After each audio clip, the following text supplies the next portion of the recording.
Hey, on Sunday it's going to be a weekly recap. Sundays are weekly recaps. Well, good morning, guys. Hey, happy April 20th. Got to give a big shout out this morning. Big shout out to all you Boston qualifiers. I have taken up running in the last year, and wow, what an accomplishment that is. Today is supposed to be the Boston Marathon, but because of coronavirus and everything else, it's gotten postponed to the fall. But congratulations to all you Boston qualifiers. Definitely an inspiration to me, and hopefully, cross my fingers, hopefully we'll make it there someday. But congrats, guys. Congrats on a big running accomplishment, definitely. Hey, here we are, Monday. Facebook. Hey, how are you guys? Happy Monday. Hey, I am just what I am. I'm terming.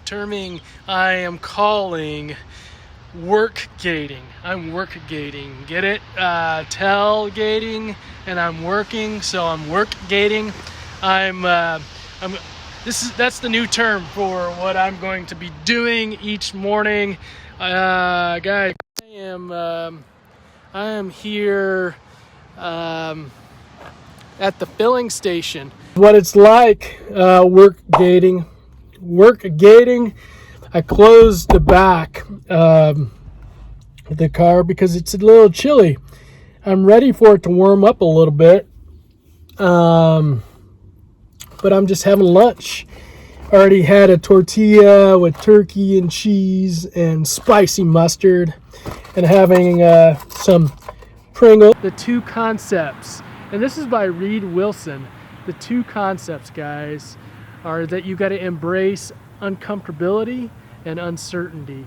So anxiety is going to make you uncomfortable. Anxiety is going to make you uncertain. And that anxious people do not like that. They want to be comfortable and they want to be certain. And so the way to beat anxiety is to say, anxiety, bring it to me, anxiety. Come on, bring me some uncertainty. Come on, bring me some uncomfortability. I got you, anxiety, I got you. Come on, I'm raising my sleeves here. Let's go, anxiety. I'll take all your uncertainty. I'll take all your uncomfortability. Good morning. It is beautiful out this morning. Windows down, sunroof open, music playing, shorts on. Beautiful morning. Guys, when you are filming, make sure that the camera is on. All that I just filmed. No, the audio wasn't on, guys. Why didn't you tell me that? The audio wasn't on. Okay, take two. All right, got my coffee and picked up a hat this morning. Can you guys see that? Can you see that? Messenger. When you got corona hair, you can always use another hat. And Messenger is our top, it's our favorite coffee shop in Kansas City. Black Dog serves Messenger coffee, and they have the Ibis Bakery like they have at Messenger, right?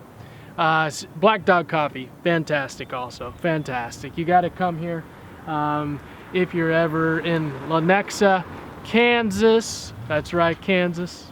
And for what's been coming up in client sessions.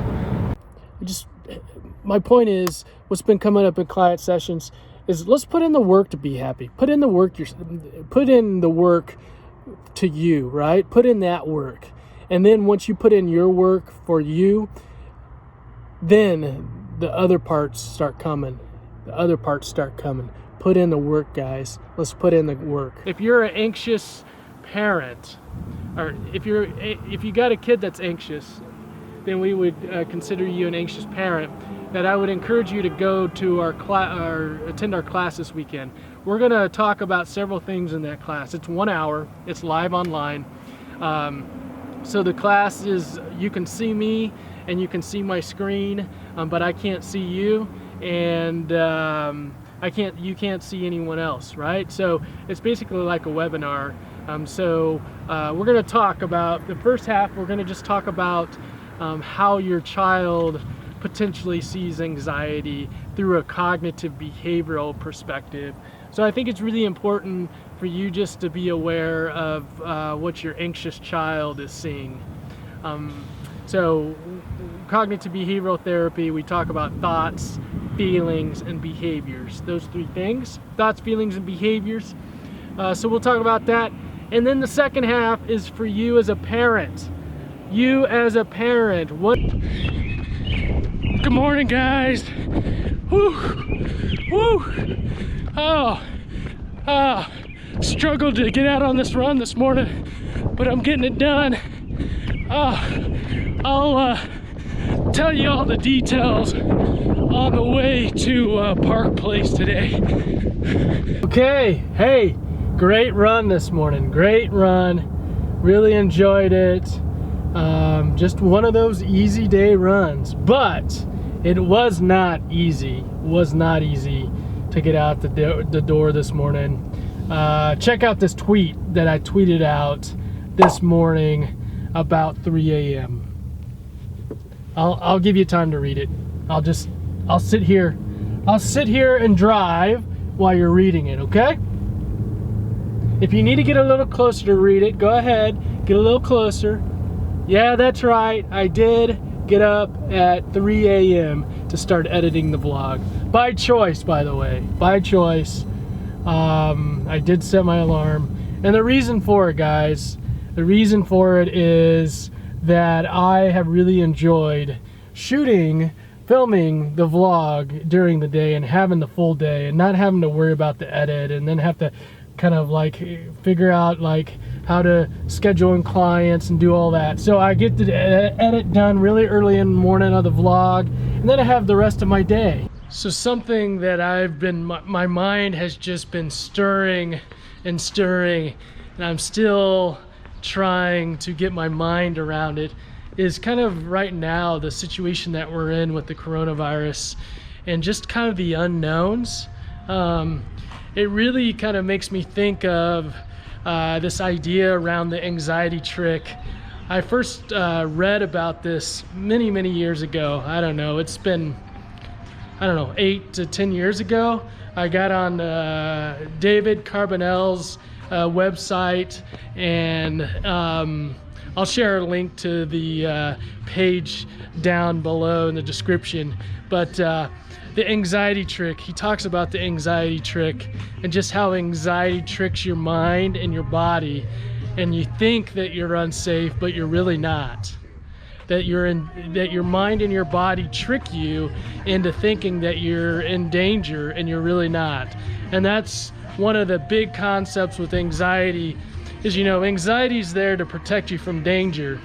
And I often talk with clients a lot about how anxiety is kind of like our alarm system, our alarm system to protect us. So a lot of times that alarm will go off, but it will be a false alarm.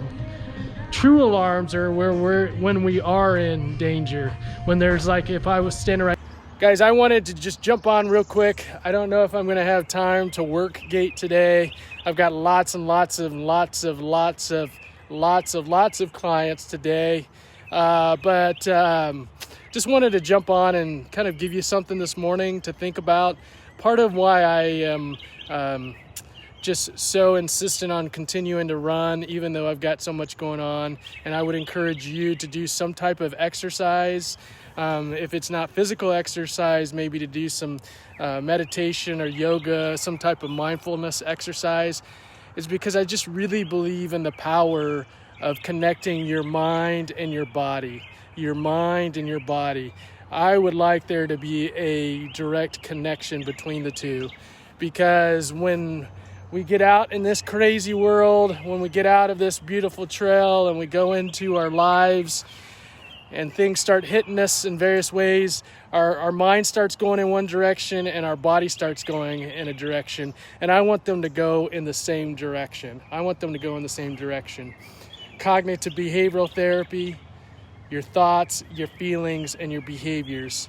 So this morning, I'm going to encourage each of you that is watching this to connect your mind and your body. I want you to do some activity to connect your mind and your body, because when we're out and we're being thrown all this stuff in our life, we've got to have that connection.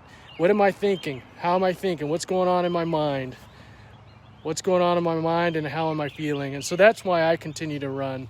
Okay, it's time for what's been coming up in client sessions. Yeah, so since I'm seeing 3 new clients today, I'm going to go with what's been coming up in client sessions as just the way that we do our first session is typically a little different than what families are usually focused on at the time when we first meet, and or if they've seen therapists before, maybe it's a little bit just different. And the difference in our first session is I really want to spend most of the time, our first session, just getting to know each other. It's a really casual, informal, chill, just time to, have you been on vacation? Where's your favorite place? What's your favorite food? I just really want to get to know those things about the family and the client. Partly because I'm just really interested, but also I really want to build that connection. The relationship, I believe, is the most important part of our whole work together. In individual therapy, the connection is, in real estate, they say location, location, location. Well, in therapy, it's relationship, relationship, relationship, connection, connection, connection. Facebook, hey, how are you? Happy Friday, y'all. Yes, I am shopping. Today. It is Friday, and on Fridays, I do not see clients. I haven't seen clients since I've been in private practice on Fridays. Fridays are days that I just take for myself, and I take just to catch up on all that work that I wasn't able to do during the week. So I'm at Sam's today, just grocery shopping, and wanted to connect with you guys just to say thank you. I wanted to connect with you guys and say thank you. It's been 2 great weeks of the vlog, and I just want to say thank you for helping me make mental health normal. That's my goal in all this, guys. It's just to normalize mental health. The new normal. This is going to become the new normal. And when we first started thinking about it, like wearing masks in the community, that was like, this is kind of like weird. Like our culture hasn't. That's not a normal thing for our culture to do. But a big concept here, guys, that I think you should know about is something called habituation. So it's the idea is the more and more something happens, you get used to it. So think about watching a movie, or think about just anything that you do, going into a swimming pool, all those things that you do where the first time it's like it's maybe either scary, like a scary movie, or a pool might be cold, but the longer that you stay in that pool, the warmer it gets. You just acclimate to it, right? This is called habituation. The more and more you do something, the easier and easier it gets. The same thing with these masks. The more and more that I see these masks, the more and more it's just becoming normal. Well, it's the same thing with anxiety, right? That's the same concept that I'm doing when I'm helping people kind of face their fears. I wanted to announce something to you guys today. Well, hello. here we are. It's what is this, April 14th, and I'm excited to announce a new show. It's called Midwest Anxiety Daily.